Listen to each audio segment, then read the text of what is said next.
그래서 헐레벌떡 집으로 달려갔습니다. 가서 보니까 내 침대에 둘째가 들어 누워서 혼수 상태에 있어요. 어떻게 해서 그래 됐냐? 그 당시에는 애들이 밖에 나가면 뭘 먹을 것이 없어요. 먹을 것이라고는 학교 앞에서 번데기 장사가 뻔 크고 다닙니다.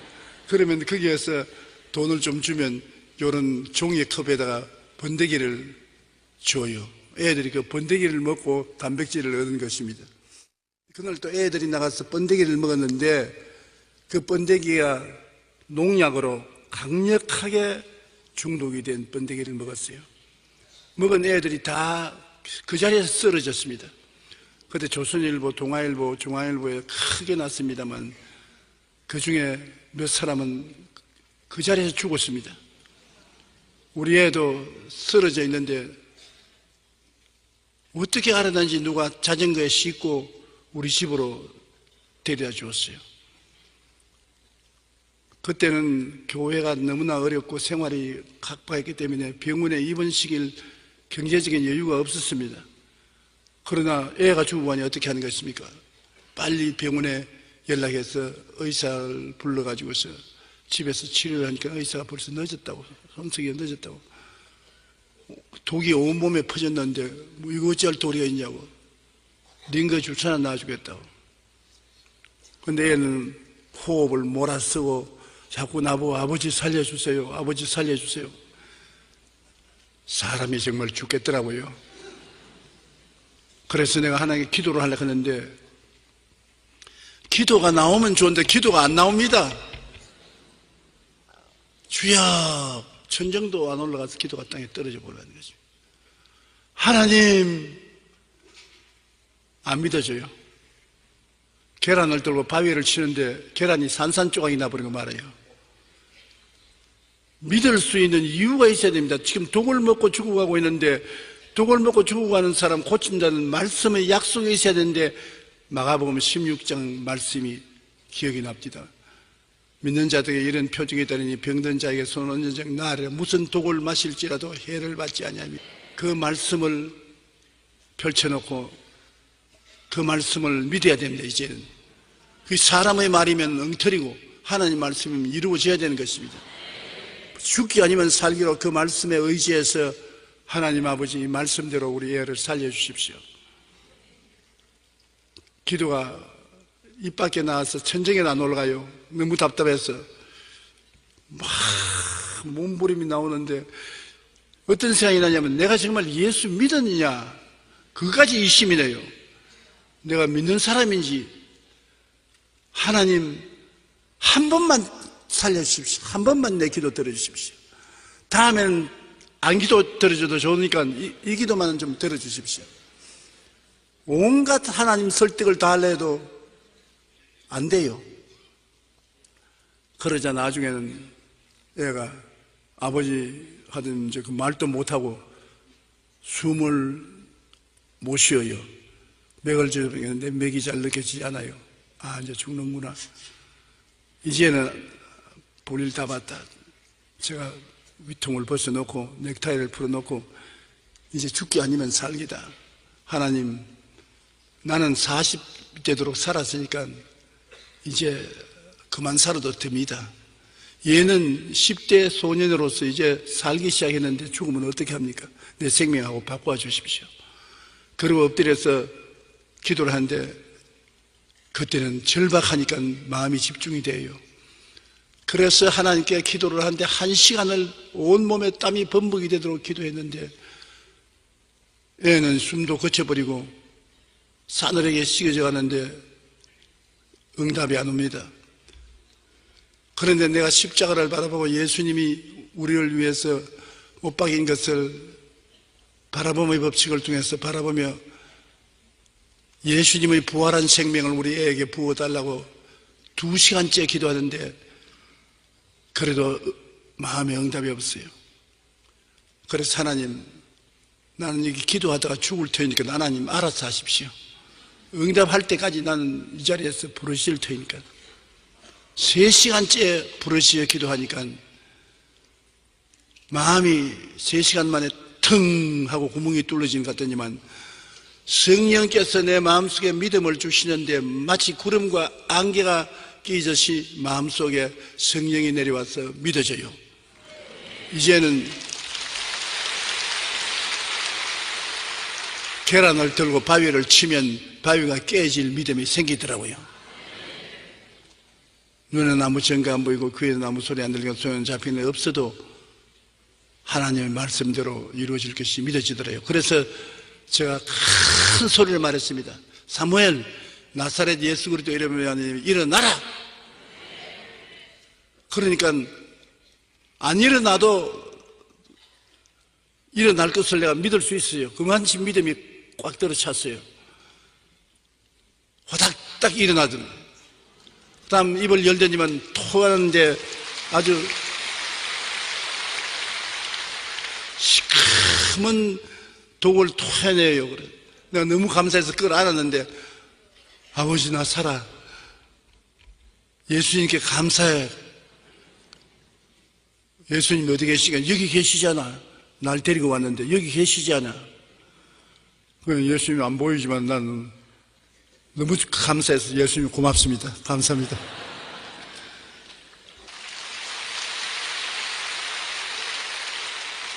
그러니까 걔가 내게 하는 말이 아버지 내가 너무 고통스러워 괴로워 견딜 수가 없을 때 내가 영혼이 몸에서 퉁 하고 떠나더라고. 우주선을 타고 간 것처럼 퉁 하고 떠나니 끝없는 공간을 지나서 엄청나게 아름다운 곳에 들어갔는데 우리 교회에 나오던 장로님, 권사님, 집사님들 세상 뜬 사람들이 다 모여오더라고. 아름다운 모습으로 변화된 그분들이 예수님같이 젊은 모습으로 와서 우리 목사님 아들이 왔다면서 전부 와가 나를 끌어안고 아버님 잘 계시냐?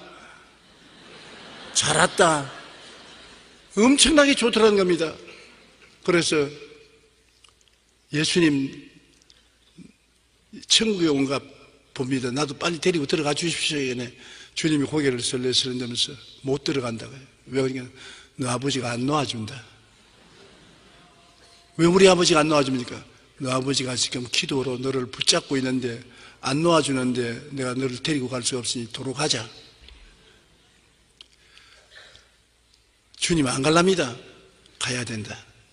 너 아버지가 오라 한다. 가야 된다. 그래가 왔다는 겁니다.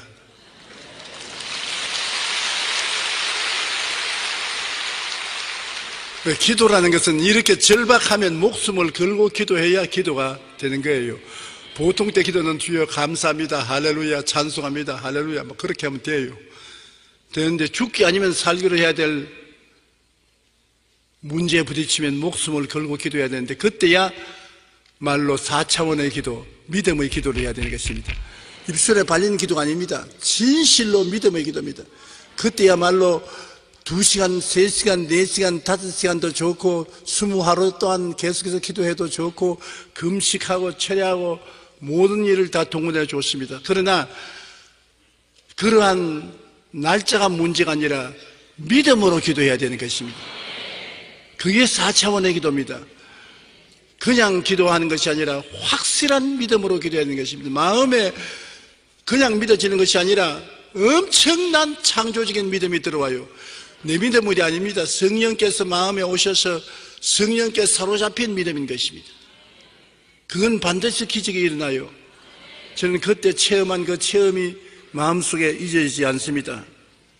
그러므로 첫째, 믿음의 기도는 어떤 기도인가를 우리가 반드시 알아야 되는데 믿음이란 바라는 것, 즉 마음의 소원과 꿈을 실상을 갖고 기도하는 것입니다.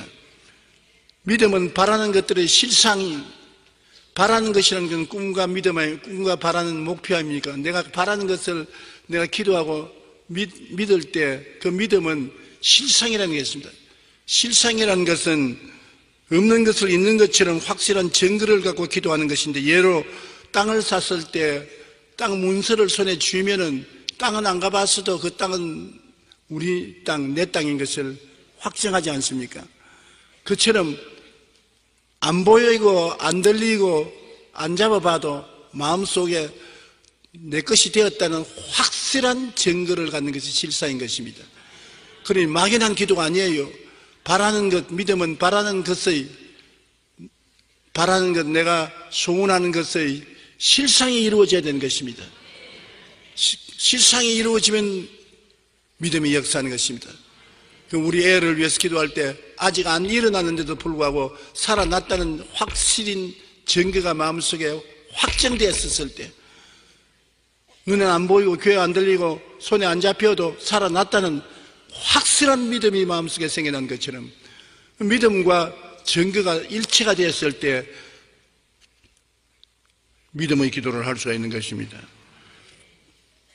마음의 생각 속에 하나님의 약속의 말씀을 분명히 깨달아야 돼요. 나는 마가복음 16장이 없었으면 그런 믿음의 기도를 할 수 없습니다. 자꾸 마귀가 의심을 가져오는데 그 의심을 어떻게 이깁니까? 그런데 성경 말씀에 믿는 자들에게 이런 표적이 따르니 무슨 독을 마실지라도 해를 받지 않는다는 하나님의 약속이 있는 것입니다. 보통 때는 저 하늘이 무너지고 이 땅이 꺼져도 1.1도 변하지 않는다는 말을 하지만은 아주 급박한 일을 당할 때는 흔들리지 않은 약속이 있어야지, 흔들리지 않은 약속이 없으면 다가오는 의심이 말로 다 할 수 없어요. 어느 정도 의심이 아니라면 완전히 파멸적인 의심이 있다고 하는 것입니다. 다 끝났다. 모든 것은 제로다. 이제는 손 틀어라. 그런 마귀의 의심이 억척같이 밀어제낄 때 그를 버티고 설 수 있는 것은 말씀이 있어야 되는 것입니다. 그러므로 창세기부터 계시록까지 평소에 늘 성경을 공부해야 돼요. 그래서 성경 말씀이 위기를 당했을 때 마음속에 떠올려야 돼요. 말씀을 부여잡고 나갈 수 있어야 돼요. 나는 그때 그 말씀이 있었기 때문에 어떠한 의심이 들어와도 그를 극복할 수 있는 힘이 있는 것입니다. 그러므로 말씀을 알아야 돼요. 믿음의 기도라는 것은 하나님의 약속의 말씀을 모르고 막연히 기도하는 것은 형식과 의식적인 기도요, 확실히 이루어진다는 보장이 없습니다. 말씀을 알아야 되는데 우리가 오중복음과 삼중축복 같은 것은 칼보리 십자가에 못 박혀 예수님이 몸짓고 피 흘리신 언약의 약속이 분명히 있잖아요. 이사야서 53장에 제가 찔림은 우리 허물을 인하며 제가 상함은 우리 죄악을 인함이라. 제가 징계를 받음으로 우리가 평화를 누리고 제가 채찍에 맞음으로 우리가 나음을 입었도다. 우리는 다 양같이 그릇 행하여 각기 제 길로 갔거늘 야훼께서 우리 무리의 죄악을 저에게 담당시켰다. 그 말씀 가운데 우리는 죄사함에 대한 약속도 있고 거룩함에 대한 약속도 있고 병고침에 대한 약속도 있고 저주에서 해방되어 아브라함의 복을 받는 약속도 있고 부활 영생 천국에 대한 약속도 있는 것입니다. 그 약속이 성경에 기록된 것을 확 잡아야 의심이 파도처럼 쳐올 때라도 방파제처럼 파도를 이기고 설 수 있는 것입니다. 말씀을 이해해야 되고 그 다음에 약속이 이루어진 모습을 바라볼 수 있어야 되는 것입니다. 죽은 시체를 바라보고 기도해서는 안 돼요. 기도할 때 살아 일어난 모습을 마음속에 바라봐야 되는 것처럼 우리가 기도할 때 하나님의 약속이 이루어진 것을 마음속에 분명히 바라보고 기도해야 되는 것입니다. 믿음은 바라는 것들의 실상이기 때문에 바라는 것이 분명해야 돼요. 약속의 말씀을 따라서 바라는 것입니다. 약속의 말씀은 일반적인 약속이지만 바라는 것은 구체적인 목적이 있어야 되는 것입니다. 이루어진 모습을 바라보고 그 다음에는 믿는 것입니다. 성령께서 마음에 믿음을 줄 때까지 부르짖어서 믿는 것입니다. 믿고 난 다음에 마음에 믿음이 생기면 그 다음에는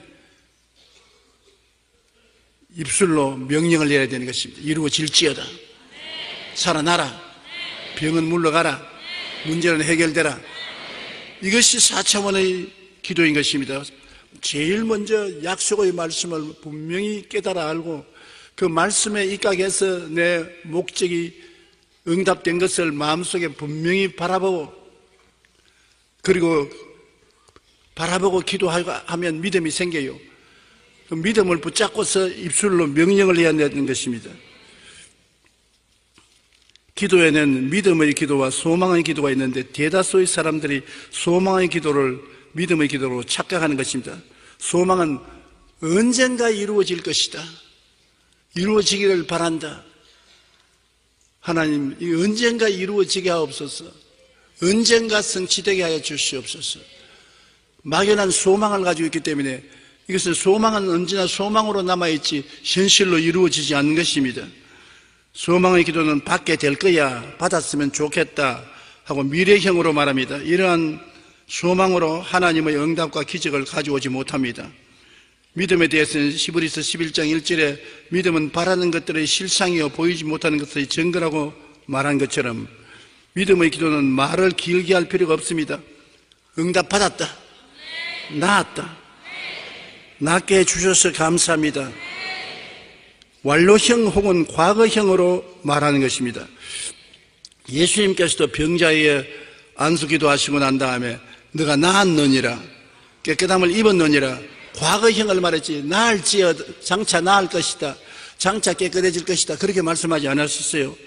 이처럼 믿음의 기도는 받았다고 믿음으로 말할 때 그 믿음을 통해 환경과 현실이 변화되고 우리가 원하는 모든 것을 얻게 되는 것입니다. 믿음의 기도란 바라는 것, 즉 마음의 소원과 꿈을 실상으로 이미 갖고 기도하는 것입니다.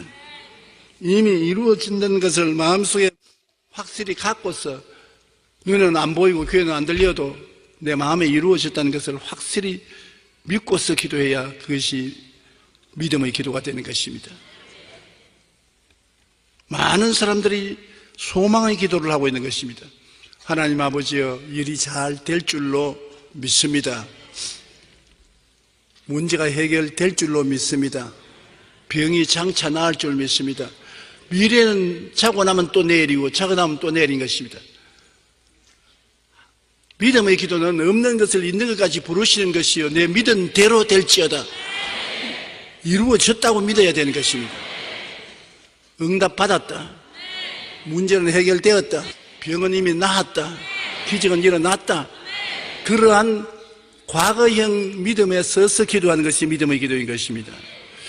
우리가 4차원의 기도의 모범이 바로 아브라함의 생애 속에서 볼 수가 있는 것입니다. 아브라함은 가나안 땅에 와서 75세 때 아들을 달라고 기도했습니다. 창세기 15장 1절로 4절에 보면 이후에 야훼의 말씀이 환상 중에 아브라함에게 임하여 이르시되 아브라함아 두려워하지 말라, 나는 내 방패요 너희 지극히 큰 상급이니라. 아브라함이 이르되 주 야훼여 무엇을 내게 주시려 하나이까? 나는 자식이 없사오니 나의 상속자는 이 다메섹 사람 엘리에셀이니이다. 아브라함이 또 이르되 주께서 내게 실을 주지 아니하시니 내 집에서 길린 자가 내 상속자가 될 것이미로다. 야훼의 말씀이 그에게 임하여 이르시되 그 사람이 내 상속자가 아니라 내 몸에서 날 자가 내 상속자가 되리라. 그래서 하나님께 응답을 받았어요.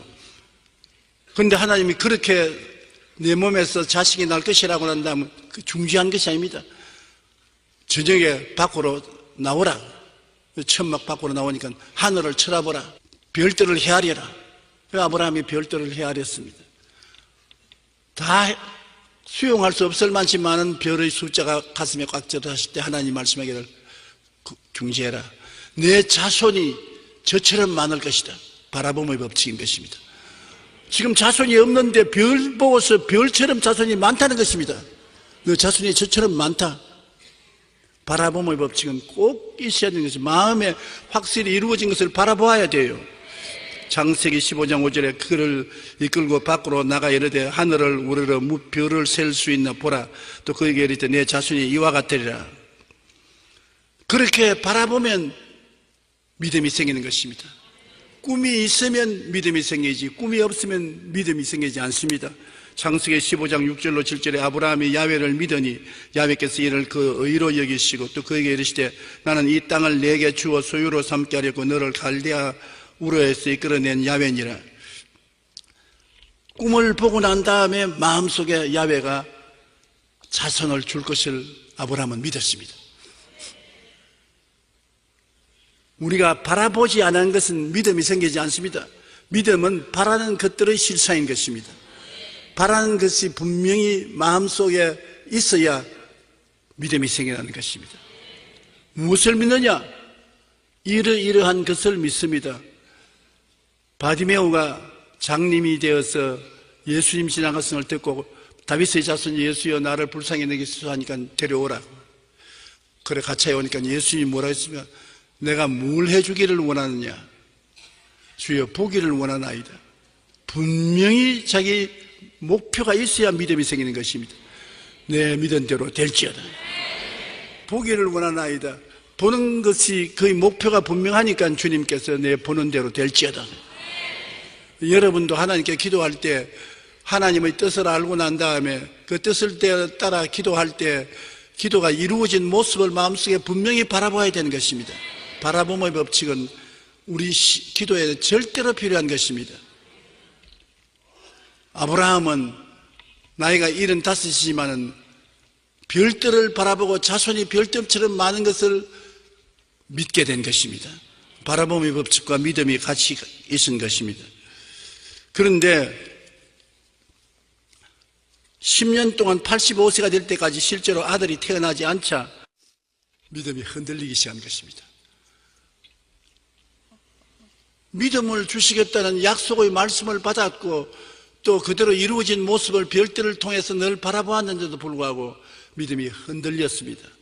10년 만에 흔들려서 85세가 되었을 때 마음속에 하나님이 자손 줄 것을 포기했습니다. 그리고 자기 아내 사레에게 불평을 말했습니다. 사레가 미안하잖아요. 그러니까 자기 남편 보고 내 종 하갈이 있으니까 내 종에게 들어가서 첩을 삼고 자식을 낳아라. 하도 남편이 욱박지르니까 별 도리 없이 그렇게 말할 수밖에 없는데 아브라함이 좋다고 하갈을 취해서 첩으로 삼았어요. 삼고 난 다음에 곧장 하갈이 잉태되었습니다. 그러니까 하갈이 마음에 자기 주인이 별 볼일 없이 보이니까 건방지게 행동했단 말입니다. 사례가 아주 화가 나가지고서 남편에게 못 견디게 굽니다. 당신이 받아야 될 모욕을 왜 내가 받아야 되나? 당신이 하갈을 취해서 자식을 잉태하게 만드니까 제가 나를 저렇게 무시하지 않냐? 그래서 가정이 아주 풍비박산이 되고 굉장히 큰 고통이 다가왔습니다. 하나님께서는 아브라함에게 믿음이라는 것은 그냥 되는 것이 아니라 입술로 고백을 해야 된다는 것을 하나 더 가르쳐 주기 위해서 그렇게 한 것입니다. 그가 하나님의 말씀을 깨달았고 바라봄의 법칙으로 그렇게 많은 자손이 있을 것이라는 것을 바라보고 그 다음 믿었지만은 그 믿음을 말씀으로 붙잡아 줘야 되는 것입니다. 여러분, 말씀이 여러분을 움직이는 것입니다. 과학자들이 말하기를 우리 두뇌의 95%가 말에 의해서 움직인답니다. 우리 두뇌에 보는 신경도 있고 듣는 신경도 있고 생각하는 신경도 있고 온갖 신경이 다 있지만 말에 의해서 95%가 움직인다는 것입니다. 그러므로 우리가 하나님의 약속의 말씀을 알고 그 약속의 말씀을 따라 기도해서 응답받은 바라봄의 법칙을 마음속에 가지고 믿었으면 그 믿음을 입술로 말을 해야 돼요. 말을 해야 믿음이 강해지는 것입니다. 말을 해야 생각이 굳건해지고 말을 해야 꿈이 분명해지고 말을 해야 믿음이 뚜렷해지고 말을 해야 창조적인 능력이 나타나는 것입니다. 말을 여러분 부인해버리면 만사가 휴지통이 되는 것입니다. 기도하고 난 다음 대개 사람들이 말로 부정을 해버리기 때문에 기도가 휴지가 되고 마는 것입니다. 아브라함이 말로서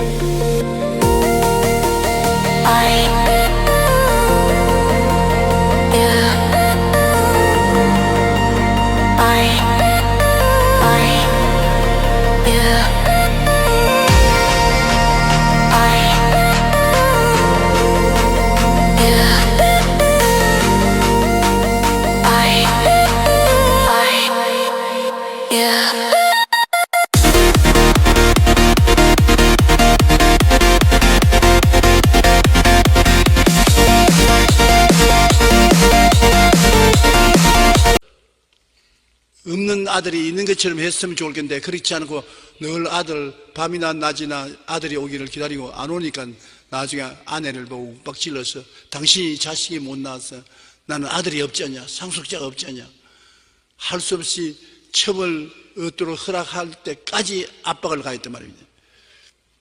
하나님께서 네가 입술로 시인하라. 이제 네 나이가 99세인데 너 이름을 아브라함이라 하지 말고 아브라함이라고 해라.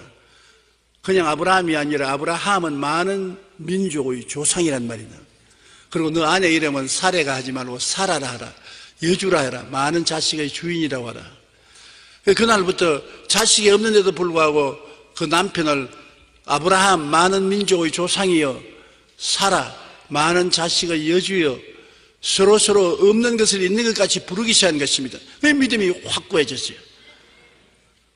바라봄의 법칙을 따라서 바라보고 믿고 말로서 시인하니까 믿음이 확고하게 돼가지고 100살에 아들을 낳으니 이삭이 그 아들인 것입니다.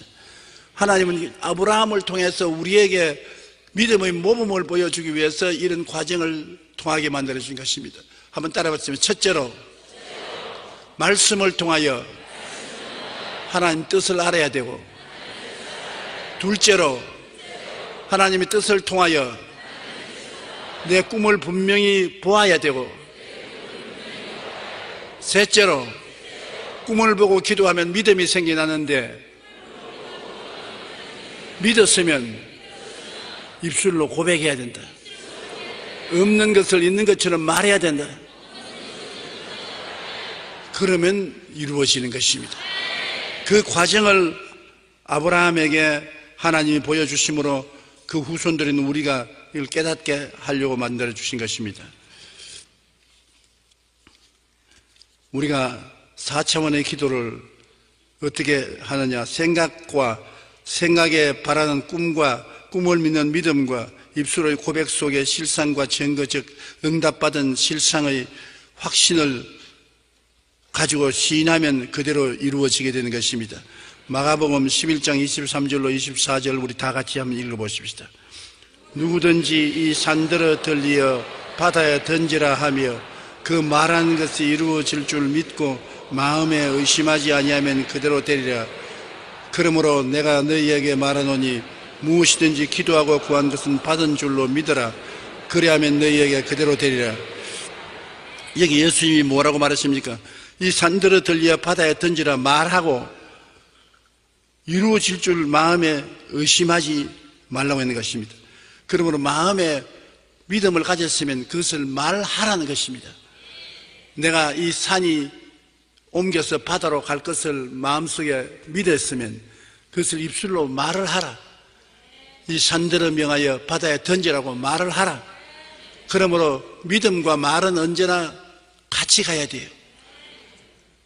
저는 항상 내 마음에 믿은 것을 입술로 시인하면 그 믿음이 강해지는 것입니다. 감기라도 들려오고 몸살이도 나오면 그냥 내 마음속에 주님이 채찍에 맞음으로 내가 나음을 입었다고 믿습니다. 그렇게만 해서는 안 되는 것입니다. 내가 그 약속의 말씀을 기억해요.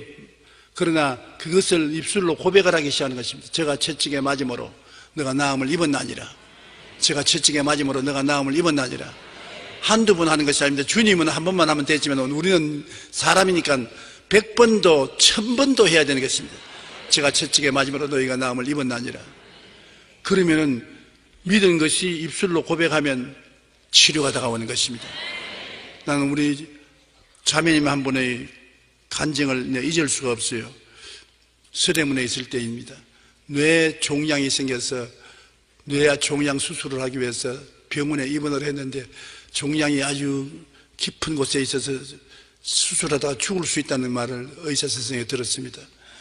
그래서 그가 저희 설교 말씀을 기억했었어요. 제가 채찍에 맞음으로 너희가 나음을 입었다고 말했는데 믿고 기도를 해도 종양이 안 나아요. 믿음이 부족한 것입니다. 자꾸 의심이 생겨요.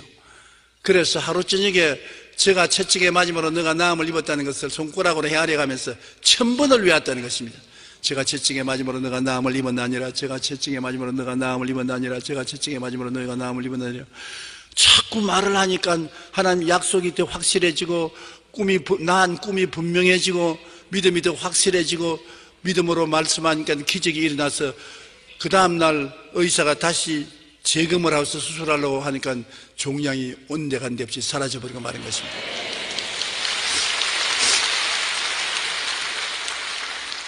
그러므로 여러분께서 입술로 말씀을 고백한다는 것은 굉장히 효과가 있는 것입니다. 두려워하지 말라. 내가 너와 함께 함이라. 놀라지 말라. 나는 내 하나님이 됨이라. 내가 너를 굳세게 하리라. 참으로 내가 너를 도와주리라. 참으로 나의 오로운 손으로 너를 붙잡아 주리라. 저는 두려움이 오면은 주님께서 나를 붙들어 준다는 것을 그냥 마음에 믿고만 있어서는 안 되는 것입니다. 믿었으면 입술로 고백을 해야 돼요. 이 말을 계속하는 것입니다. 계속하면 두려움이 산산조각이 나서 흩어져 버리고 말고 믿음이 마음속에 굳세게 서는 것입니다. 우리가 기도를 하되 4차원의 믿음을 통해서 기도해야 되는 것입니다. 예를 들어 말하면 병 낫기 위해서 기도할 때 여러분 그냥 하나님 병 낫게 해주십시오 하지 말고 치료의 약속이 기록된 것을 분명히 알아야 되는 것입니다. 기록되었을 때, 성경에 기록되었을 때 제가 채찍에 맞음으로 너가 나음을 입었다고 했나 아니라 약속의 말씀이 성경에 있는 것을 말씀을 분명히 알아야 되고 상상 속에 나은 모습을 그 다음 바라보아야 되고 그리고 하나님 저 바라본 대로 낫게 해주시옵소서. 내가 바라보고 기도하는데 바라본 대로 낫게 해주십시오. 그러면 믿음이 생겨나요. 믿음이 생겨나면 기적을 믿고 나았다고 선언을 해야 되는 것이 입술로 마지막으로 하는 것이 선언인 것입니다. 제가 채찍에 맞음으로 너가 나음을 입었나니라. 그래서 하나님 이미 저는 마음으로 고침을 받았사오니 이제 그대로 몸에 이루어지게 하옵소서라고 부르짖고 기도하고 입술로 고백을 해야 되는 것입니다. 야고보서 5장 15절에 믿음의 기도는 병든 자를 구원하리니 주께서 그를 일으키시리라. 혹시 죄를 범하였을지라도 사하심을 받으리라. 이렇게 믿음의 기도를 하는 것이 4차원의 기도인 것입니다. 느낌으로 하는 기도가 아닌 것입니다. 저는 신학교 다닐 때 굉장히 몸도 허약하고 가난해서 내가 과연 목사가 되겠는가, 목회를 할 수 있겠는가 그런 의심이 많았습니다. 그런데 세계적인 부흥사였던 아르 리드 목사님이 한국에 와서 부흥회를 서울에서 열고 그럼 대전에 가서 부흥회를 여는데 저를 통역으로 따라 보냈어요. 그래서 대전에 가서 호텔에서 자고 아침에 일어나서 아르 리더 목사님하고 나하고 둘이 앉아서 식사를 하는데 그 아르 리더 목사님이 안경을 이렇게 해서 나를 안경 너머로 이렇게 보더니만 자네 성경 말씀에 성령이 오시면 젊은이들은 환상을 보고 늙은이들은 꿈을 꾼다는 말이 있지 믿느냐? 그래서 믿습니다. 나는 이제 늙은이가 되어서 꿈을 자주 꿔. 그래 내 속으로 영감이 꿈 같은 소리 또 하네. 부흥에 와서. 그래 저 학생이 나를 어떻게 생각할지 모르겠지만은 내가 꿈에 자네를 보았네. 그럼 내가 뭘 보셨습니까? 나를 진작에 살보니 장차 자네가 교회를 세우는데 인산인해로 사람이 오는 것을 내가 보았다. 꿈에. 그리고 온 천하에 다니면서 만민에게 복음을 전가하는 것을 보았다. 그래서 내가 리더 박사님 나는 몸이 약해요. 돈도 없어요. 백도 없어요. 그런 일이 과연 일어날까요? 이거는. 그러니까 꿈이지. 일어날 보장이 있으면 꿈꿀 필요 없지 않냐? 그러니까 꿈인데 꿈은 하나님이 이루시는 것이야. 사람이 이루는 것이 아니기 때문에 네가 해석할 필요가 없어. 진짜로 계란을 들고 바위를 치면은 바위가 깨진다는 것이 꿈인 믿음인 것입니다. 하나님이 이루시니까. 그러므로 여러분이 꿈을 꾸면 계산하지 말아야 돼요. 계산은 하나님이 하시지 여러분이 계산하면 안 되는 것입니다. 그런데 세월이 흘러가서 지금 내가 돌아보면 그 영감님은 벌써 천당 갔고, 나도 50년이 넘는 목회 생활을 끝마치고 지금 여러분 앞에 서서 졸업생으로서 설교를 하고 있는데요, 돌아보면 다 이루어졌어요.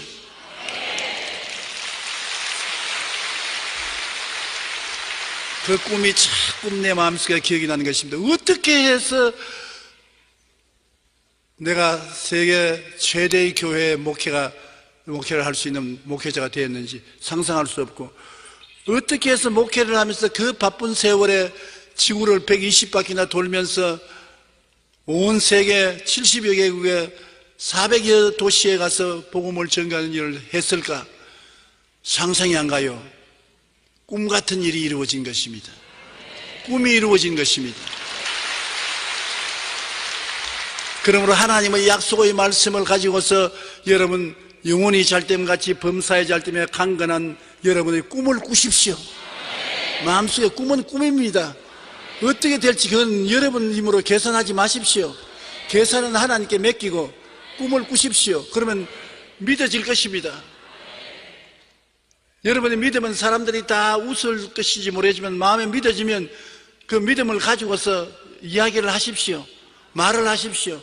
아무도 안 들어주거든 여러분 자신을 보고 이야기하십시오. 이웃을 보고 이야기하십시오. 세월이 흘러가면 하나님께서 여러분이 믿고 말한 사실을 이루어지게 되는 것입니다. 따라 말씀해, 꿈꾸고 믿고 말하라. 꿈꾸고 믿고 말하라. 그러면 하나님이 이루어 주시는 것입니다. 꿈도 안 꾸고 믿지도 아니하고 말도 안 하고 사주팔자만 바라고 있으면 아무것도 이루어지지 않습니다. 나는 헐벗고 굶주리고 가난하고 빈손 들었을지라도 마음속에 꿈을 가지고 그리고 믿고 꿈을 가지고 기도하면 믿음이 생기니까, 기도 안 하면 믿음 안 생겨요. 기도하면 성령이 믿음을 주시니까 믿고 그 다음 믿은 대로 말을 하고 있으면 하나님께서 그것을 이루어 주시는 것입니다. 시편 81편 10절에 나는 너를 애굽 땅에서 인도하여 낸 야훼 내 하나님이니 내 입을 넓게 열라 내가 채우리라. 넓게 열라. 조그만침 열지 말고 크게 입을 열어라. 엘리사 시대에 제자 선지자가 죽었는데 빚을 많이 지고 죽었습니다. 그 과부가 엘리사 선생이 와서 선생이여 우리 남편이 제자였는데 죽고 빚을 많이 남겨놔서 빚쟁이들이 자식을 종으로 팔아서 빚을 갚겠다고 하니 나를 도와주십시오. 그 엘리사가 어떻게 도와주겠냐? 너희 집에 뭐가 있느냐? 기름병에 기름 반쯤 있는 것밖에 없습니다. 그래요? 돌아가서 이웃의 그릇을 빌리되 많이 빌려라. 조금 빌리지 말고 많이 빌려라. 그리고 문을 닫고 난 다음에 기름병을 가지고서 그 그릇에 기름을 부어라. 그래서 집에 들어가서 이웃에 가서 그릇을 많이 빌려서 안청 마루 마당에 다 갖다 놓고 기름을 붓는데 한 그릇에 가득 차니까 또 다른 그릇 가져오고 다른 그릇에 가득 차니까 또 다른 그릇 가져오고 기름이 계속 기름병에서 나옵니다. 나중에 그릇 가져오라 어머니 그릇이 없습니다. 그러니까 기름이 뚝 그쳤습니다. 그래서 그 선지자의 아내가 엘리사에 가서 그 이야기를 하니까 그 기름을 팔아서 빚을 갚고 나머지는 생활비로 쓰라. 거기에 여러분 보십시오. 그릇을 빌리되 조금 빌리지 말고 많이 빌려라. 그 그릇이 바로 여러분 꿈인 것입니다. 꿈을 갖되 조금 갖지 말고 크고 작은 꿈을 많이 가져라. 기왕 가질 바야 많이 가지지 왜 적게 가져요? 꿈은 꿈인데 실제로 내가 힘이 들어가는 것이 아니라 꿈은 꿈인데 작은 꿈도 꾸고 큰 꿈도 꾸고 꿈을 많이 가져. 그러면 기도하는 것은 성령의 기름이 붙도록 기도하면 성령이 그 꿈에다가 기름을 부어서 다 이루어지게 만들어 주시는 것입니다. 우리가 꿈을 가지고 난 다음 믿음이 생긴 그 과정가 기도인 것입니다. 내가 꿈을 갖고 기도를 간절히 하면은 믿음이 생기고, 그 다음 믿음이 생기면 입술로 고백을 하기 시작하는 것입니다. 그 믿음으로 기도할 때 단순한 기도를 끈질기게 하라는 것입니다.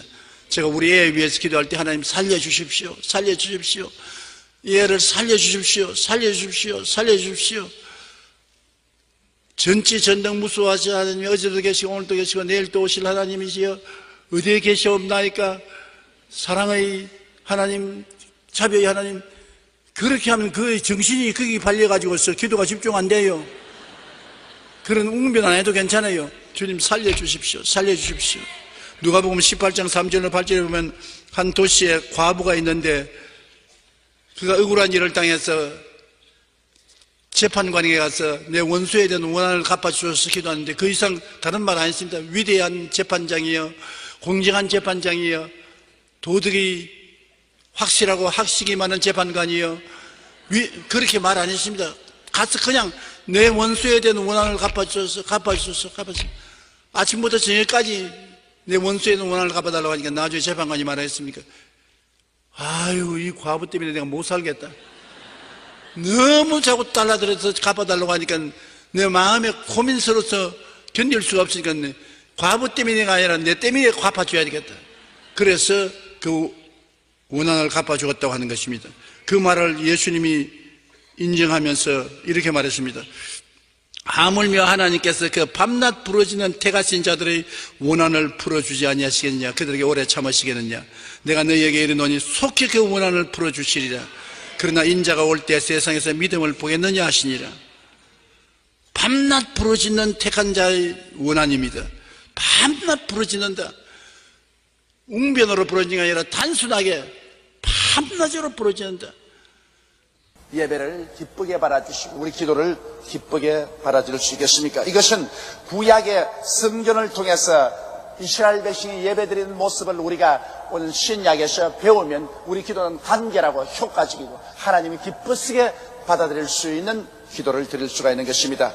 구약의 성전은 성전뜰과 성소로 되어 있고, 성소는 반이 갈라져서 들어가면 처음은 성소요, 그 다음은 커튼을 치고 그 뒤에는 지성소로 되어 있는 것입니다.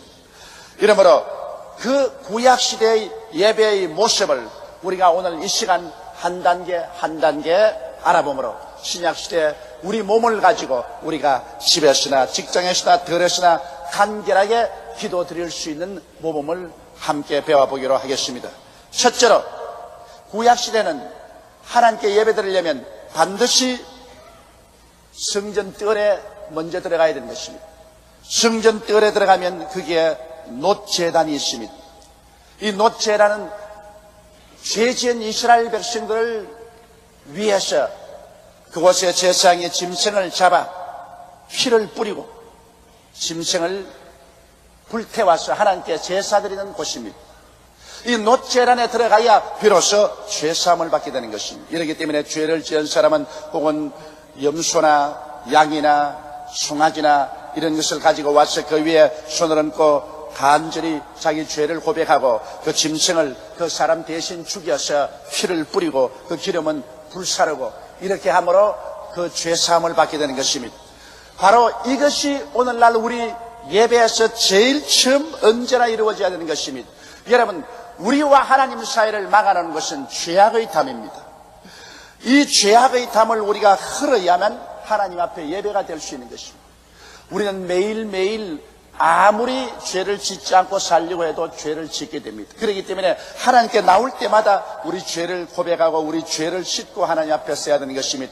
그러므로 우리가 하나님 앞에 예배드릴 때 구약시대 놋제단에 와서 그들의 죄사함을 받은 것처럼 우리는 반드시 예수 그리스도의 십자가 앞에 나와서 하나님께 예배를 드려야 예배가 되는 것입니다. 그럼 어떻게 할까요? 우리가 하나님께 예배드리고 기도하려고 할 때는 반드시 하나님 앞에 나와서 하나님 앞에 그리스도의 십자가와 그 보배로운 피를 감사하고 찬양드려야 되는 것입니다. 하나님 아버지, 나 같은 죄인을 위해서 하나님의 아들 예수님이 오셔서 십자가를 걸머지시고 몸을 찢고 피를 흘리셔서 나의 일생의 죄악을 다 담당해 주신 것을 감사하게 생각합니다. 예수님이 십자가에 설리신 그 보배로운 피 때문에 나는 오늘 죄사함을 받고 하나님과 화평을 누렸었으며 그 보배로운 피로 말미암아 치료함도 받고 저주에서 해방도 얻고 천국 가는 영생의 길도 열렸으니 예수 그리스도의 보배로운 피를 감사하고 찬양합니다. 예수의 피를 의지합니다. 주님, 예수 그리스도의 피로 말미암아 오늘 또 저를 정하게 해주시고 예수의 피로 덮어주시고 예수의 피로서 하나님 앞에 가는 길을 활짝 열어주시옵소서. 처음 출발의 기도는 반드시 십자가 앞에서 그리스도를 통해서 구원해 주신 하나님을 감사하고 찬양하는 것으로 시작해야 되는 것입니다. 이를 통하지 않고는 여러분 하나님 앞에 나올 수가 없습니다.